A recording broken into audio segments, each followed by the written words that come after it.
It's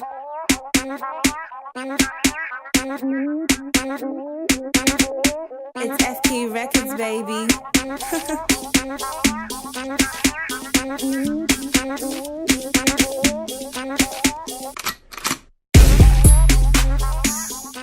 My name is FrenchKissDj, and a few weeks ago, or a few days ago, I came across an article about DJs need to start playing, or I think radio stations need to start playing 80% of Ghanaian music.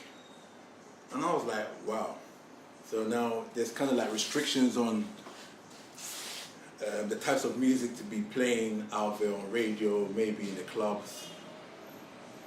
It's like we kind of been told what to do.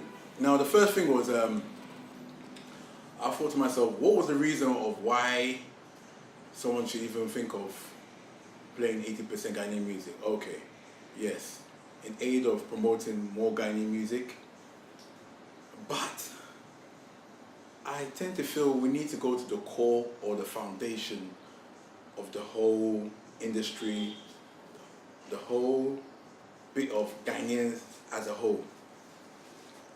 And when I looked into it, I just felt that Ghanaians as a whole, there ain't love within the industry. There ain't love, we're among ourselves as a people, therefore it will affect the music as a whole. So it's more than just DJs or presenters should come up and just play 80% of the music. We as a people have to change. If not, the music ain't going anywhere. Because within the Ghanaian music industry, if you don't have the money, your music ain't getting played. It's that simple. Because you have to pay bloggers, you have to pay music sites, you have to pay DJs, you have to pay TV networks. And I made a comment on this on my Facebook page the other day. And it was like, these kind of things happen around the world. But usually, it's when a music artist has reached a certain stage within their career that will be or would have to pay such money, big monies to bloggers or television companies. Then again, I compare like Ghana to UK. How much is the average income earner from Ghana as compared to UK? So how can one even afford to pay a blogger, say, 300 to 400 Ghana per blogger, or even £80 to £100? There are over 20 top music bloggers out there, websites, that means you're going to have to pay 300 to 400 Ghana each blogger or each music site. Then you have to fork out another like 3,000 to 4,000 Ghana to go and see a television station to actually get your music video to be played on TV. Then again, you have to see DJs, pay them something before, you understand, your material gets played out there. How can the average income earner in Ghana afford to pay all these expenses? I mean, after they make a first or second single, they won't have that much money enough to go back to the studio to record again, because facing all these costs. And the way the system has been designed is that if you don't pay these people, your music and material is not going anywhere. It's that simple. It's not going anywhere. You need to pay these guys.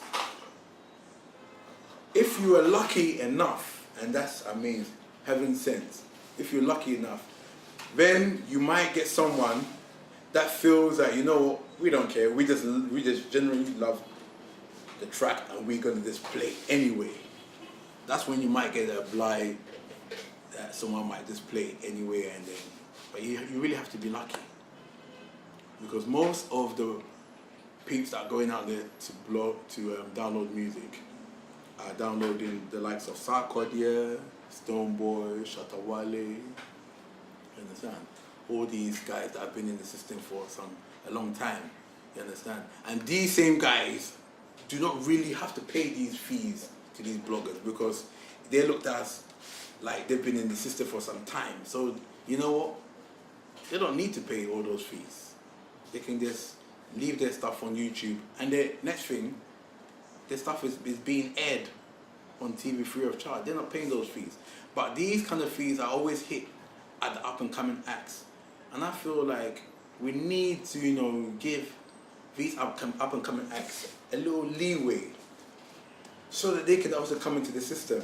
Because, you know, these guys have been chopping for a long time. So at least let's give an opportunity for the up and coming acts to come and, you know, enter the industry and also make something for themselves. You understand? But the way the industry has been set up is just like, it's been narrowed down to a certain few, and it's just so hard to get in there. You understand? It's just so hard to get in there.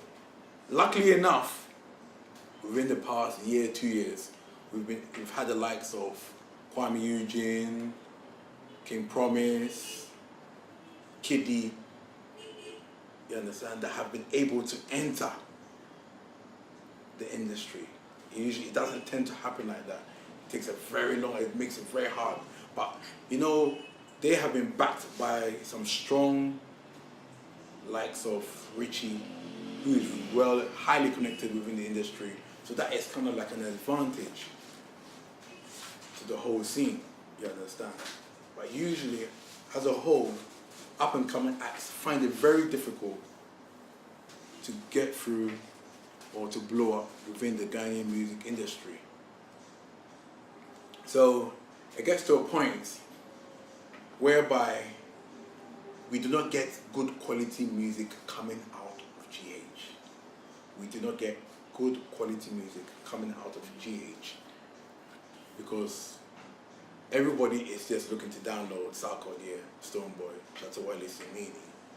When the new up and coming acts are trying to come in, the money or the fees they are faced with is just so high, they cannot meet. Therefore, the songs get stuck in the studios, they can't release the music, and this is potential good music that can get out there and make waves. But no one is given a chance, you understand, saying, all right, you know what, it's 300 CDs I'm charging, but I'm going to take 100 CDs. People are not working like that here. So it's making it very difficult. So in a year, as I said, the percentage of good music that is coming out of GH is minimal. It's very small. Very, very tiny. The other day, from a few of the Ghanaian artists went to Nigeria to perform. And there was so much noise, or so much people being angry by the fact that, oh, why is it that the Nigerians weren't sharing to the Ghanaian music? And I'm saying to myself, what do they expect them to do? Our music is not flying. Our music ain't really going anywhere. Because at the end of the day, we're not releasing that much good songs. You understand? There's only a few of the artists. So, and those few songs are usually being trendy songs within Ghana. They're not crossing those boundaries. They're not going as far to Nigeria, Cameroon, Cote d'Ivoire, America, UK. You understand? When was the last time we had a big song from the UK, from Ghana, that hit the UK or America? I think the last time was like Fuse. It's been a while now. Nigerians are making good music. The Nigerians are making good music. You're getting people so much upset with Ghanaian DJs playing maybe too much Nigerian songs. But you cannot blame the DJ. DJs have a common purpose, and the purpose is to play good music. You understand? So it's not like one has been forced by a Nigerian to play Nigerian music. No. But we go back to the basis, or we go back to the foundation. The music, the core music of Nigerians is good. I wouldn't say all the songs, but at least 70% of songs that come out of Nigeria. I download a lot of music every week. And trust me, when it comes to when I download Nigerian music, at least 70% of the music that I tend to download is good music. It's music not just for the moment, it's music I can play tomorrow, next week, next year, 5 years down the line. You understand? If I was in Ghana, you got artists releasing comic songs like Obinium Sticker. So when we use or when we hear these kind of things, how do you expect a track like Obinium Sticker to trend in a country like Germany or Holland? You understand? It's a joke. Yeah, so we need to be serious about the music. You understand? There's an artist called AD who just released a song Waiting Day, something like that. And it's like, this guy came from nowhere. Maybe he's been working underground for some time. But the lyrical content of what he came up with, they started this just trend everywhere. You understand? Lyrical content has to be on key. The beat, the track, production, you understand? How we mix, how we master the tracks has to be on point. Even that, we're slacking a bit. I love R2Bs to bits. R2Bs, a legendary group, yeah? From back in the day of when they released singles like Kiss Your Hand, Adamado, you understand? Then you wait, nowadays it seems like they're not really releasing songs like how they used to or how they're supposed to. But they take their time. And then all of a sudden they can come up with a track called Plantain Chips. I'm like, wow, a legendary group. They don't really release on the regular. But when they are to release, we're supposed to expect something like, oh yeah, Over by R2Bs, yes. But when I hear something like Plantain Chips, I'll be like, these guys are jokers. I don't really think, you understand, we are getting the point. When the likes of Wizkid is just releasing material that is just like, you know, blowing the whole world off. You understand? Pulling numbers of over 20,000 in the UK. You understand? So, back to the matter. The fact of we're supposed to play 80% Ghanaian music, there is more to it.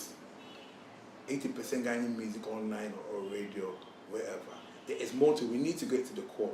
We need to love ourselves as a nation before we can decide that we're, because at the moment, someone would not play someone's tune because they know that that tune belongs to this guy.